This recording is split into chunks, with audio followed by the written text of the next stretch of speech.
Top 5 performing fund 2025 ഏറ്റവും മികച്ച 5 ഫണ്ടുകൾ ഇവയ്ക്കായിരുന്നു. 2024 ഏറ്റവും മികച്ച ഫണ്ട് ഇവയായിരുന്നു. 2023 മുതൽ 25 വരെ പ്രവർത്തിച്ച ഫണ്ട് ഇതായിരുന്നു. കഴിഞ്ഞ 5 വർഷത്തെ പാസ് ഹിസ്റ്ററി പരിശോധിച്ചാലോ ഇങ്ങനെയുള്ള കുറേ വീഡിയോസ് യൂട്യൂബിൽ ഒരുപാടുണ്ടാകും, ഇൻസ്റ്റാഗ്രാമിൽ കുറേ നിങ്ങൾ കണ്ടിട്ടുണ്ടാകും. ഇവരാരും തന്നെ വരുന്ന കാര്യത്തെപ്പറ്റി പ്രവചിക്കാറില്ല.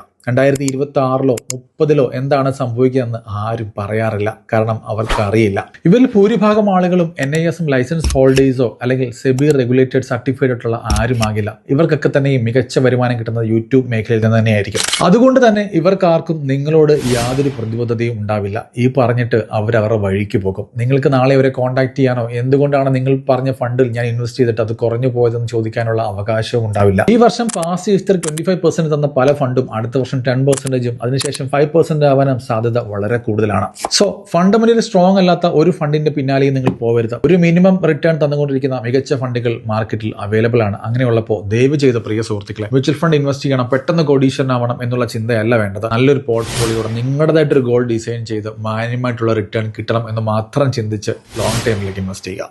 Thank you.